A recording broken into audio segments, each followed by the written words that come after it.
ஓம் ஸ்ரீதரண்யர்களுக்கு வணக்கம். காடஸ் ஹெக்காட்டே. ஹெக்காட்டே யார் அப்படின்னு சில பேர் இது ஹெக்காட்டேன்னு சொல்லுவாங்க, சில பேர் ஹெக்டே அப்படின்னு சொல்லுவாங்க. பட் ஸ்பெல்லிங் எப்படி இருக்குன்னா HEK ஹெக் ATE அப்படின்னு இருக்கும்.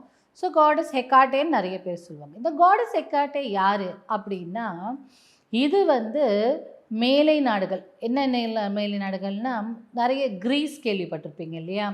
பழங்காலத்து கிரீஸ் நாட்டில் இவங்களை காடஸாக கும்பிட்டாங்க, அவங்க அங்கிருந்து தான் வந்தாங்கன்னு சில கதைகள் உண்டு, சில நம்பிக்கைகள் உண்டு. பட் அதுக்கு முன்னாடியே இந்த காடஸ் ஹெக்காட்டேயோட பூஜைகள் நடந்திருக்குன்னு அப்புறம் கண்டுபிடிக்கப்பட்டது. ஸோ எங்கிருந்து இவங்க தொடங்கினாங்க அப்படின்னு தெரியல. இவங்களை காடஸ் கயா அப்படின்னு சொல்லக்கூடிய ஒரு நம்ம எப்படி பூமி மாத்தான்னு சொல்கிறோம், நேச்சருக்கு, அதாவது இயற்கைக்கு ஒரு மதர் நேச்சர் சொல்கிறோம்ல, அந்த மாதிரி இயற்கைக்கான ஒரு தாய். அவங்க இவங்களோட கிராண்ட் மதர்னு சில பேர் சொல்கிறாங்க. ஆனால் ஏதோ ஒரு அசோசியேஷன் அந்த கயாக்கும் நம்ம ஹெக்காட்டேக்கும் இருக்குது. சரி, இந்த ஹெக்காட்டே என்ன பண்ணுவாங்க அப்படின்னு கேட்டால், பழங்காலத்து இந்த மாதிரி மந்திரங்கள் எல்லாம் செய்யக்கூடியவங்களுக்கு ரொம்ப துணையாக இருந்த கடவுள் அப்படின்னு சொல்லப்படுது. சில டைமில் அந்த மந்திரம் செய்கிறவர்கள் தப்பான எண்ணம் கொண்டு யூஸ் பண்ண திரும்ப அந்த மந்திரம்லாம் மேஜிக்கலாக இவங்களுக்கு திருப்பி அடிச்சிடும்னா, அதனால கேர்ஃபுல்லாக இருக்கணும் அப்படின்னு சொல்லுவாங்க.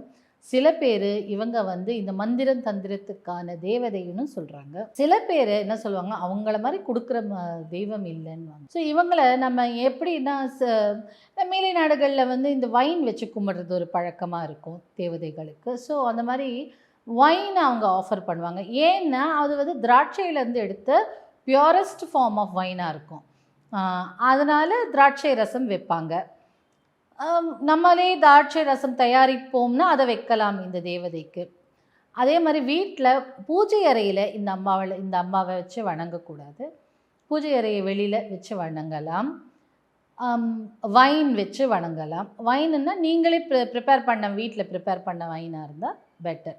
அப்படி இல்லை அப்படின்னா நம்ம ஜஸ்ட் கொஞ்சம் பால் இல்லை ஒரு பிளாக் டீ, பிளாக் காஃபி இந்த மாதிரி வச்சு வணங்குறது வழக்கம். இதை தாண்டி இவங்களுக்கு கேண்டில்ஸ் ஆஃபர் பண்ணும்போது என்னென்ன கேண்டில் ஆஃபர் பண்ணுவாங்க, பிளாக், ஒயிட் அண்ட் சில்வர், இந்த 3 கேண்டிலையும் விளக்கேற்றி அவங்க கும்பிடுவாங்க. நம்ம ஊர் மாதிரி விளக்கு இல்லை இல்லையா, கேண்டில் தானே.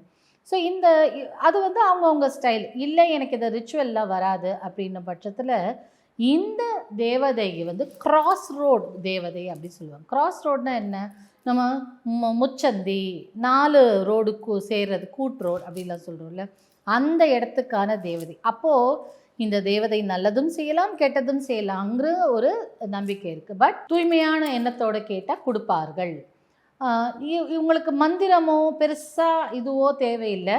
அவங்கள நினச்சி நம்ம அவங்கள சாண்ட் பண்ணாலே போதும். ஹெக்காட்டே ஹெக்காட்டே ஹெக்காட்டேன்னு சாண்ட் பண்ணாலே போதும். அவங்க நம்மளுக்கு ஒரு நல்ல வழி காட்டுவாங்க. அப்போ என்ன பண்ணணும், நீங்கள் ஏதாவது அவர்கிட்ட வேண்டி உங்களுக்கு அது நடக்குது, அப்படி நடந்துருச்சு அப்படின்னா இந்த 3 ரோடு செய்கிறது 4 ரோடு செய்கிற அந்த இடத்துல நீங்கள் என்ன பண்ணலான்னா, ஏதாவது சாப்பாடு வாங்கி வச்சிடலாம். இல்லை அங்கே ஒரு 10 ரூபா வச்சுட்டு, நீ செய்த இந்த உதவிக்கு நன்றி அம்மா அப்படின்னு சொல்லிட்டு வச்சுட்டு வரலாம்.